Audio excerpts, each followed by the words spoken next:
Hello and welcome to Bridges Not Walls. I'm your host, Adrian Fabian, joined by my co-host David, and we have our special guest, Matheo. Can you guys introduce yourselves? Well, I'm David Haratunian, but please introduce yourself, Matheo. Tell us about yourself. What year are you? What are you studying? And any interesting fact about you right now?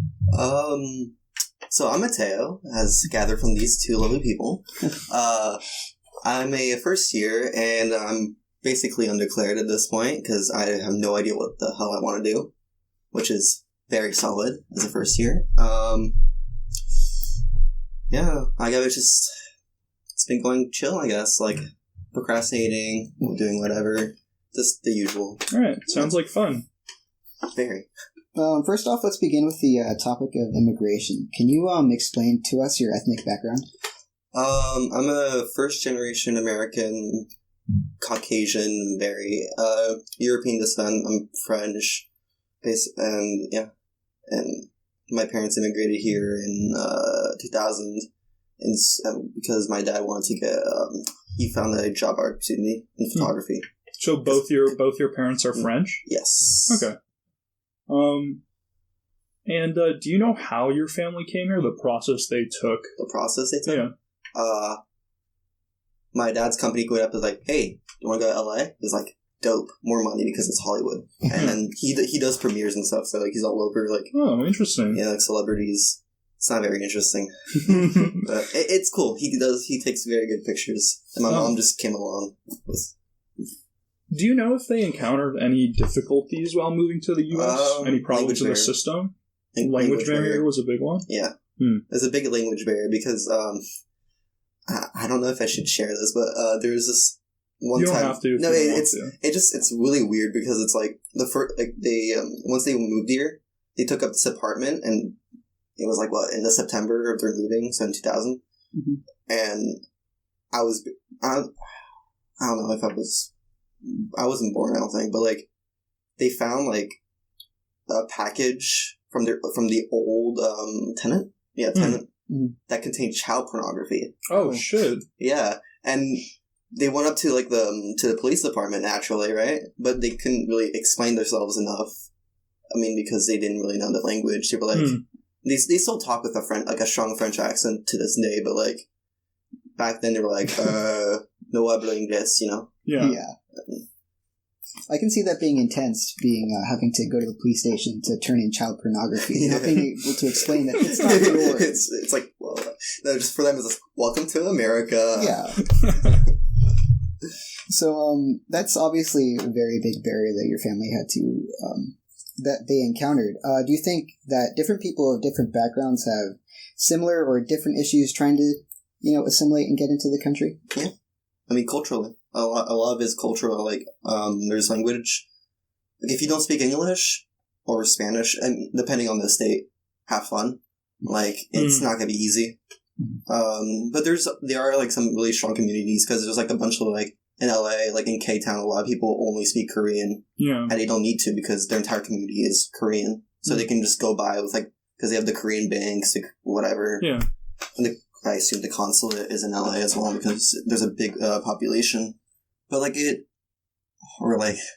we're gonna take what we learned from Core, the Hmong in Merced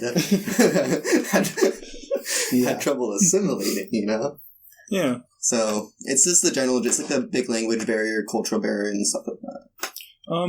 If you could, what changes would you make to the immigration system to make it easier to decrease those difficulties?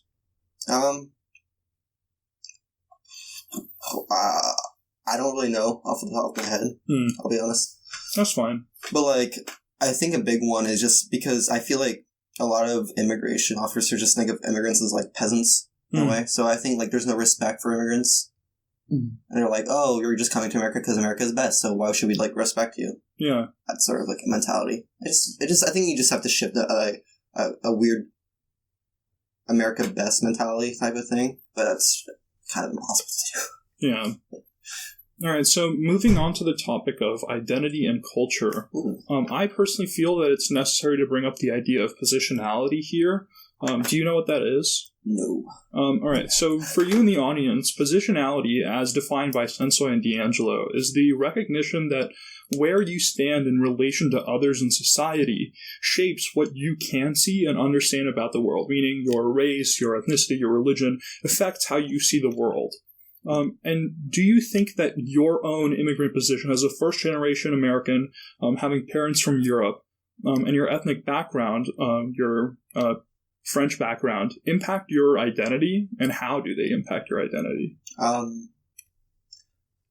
think it's more of how I was raised, because I also spent 5 to 7 years in French private school when I was younger. So I spent from preschool to 2nd grade, and after from 3rd grade onwards, I was in public school. So my entire I guess upbringing from when I was born to when I was 8 or 9 was very different than most people would, especially between me and my brother. My brother had less time in private school because of money issues, but of his way of bringing up was different than mine, just because even though we still had the same parents, our schooling was different as well. Do you think that education plays a huge role on how people build their identity? Yeah, I guess, yeah. Because the curriculum is based on what the society thinks you should get educated with, I guess. You know? You can, yeah. Sorry. No, you keep going. You were going to say something important. No, I was not. All right, so you went to private school? Yeah. After you got out and you went to public school, would you say that was a big transfer? Did you experience any culture clash, or was it the same? It was roughly the same. It was hard for me, because I'm in 3rd grade. I was pretty shy as a kid, so it took me a while to find my friends. I found my friends playing kickball, because kickball was the best activity in elementary school. Don't at me, but I would agree. There was no cultural shock. Because in private school I was taught English and French at the same time, so it wasn't. My level of English was really bad. My English teacher was concerned for me. Oof, and it translated to my dank ACT score. Well, I can't tell it now. So, do you think that you having French ancestry, do you think that plays a big role on how you define yourself and your identity? Yeah, definitely. And this is how I guess how I would expect people to treat me and how I treat people.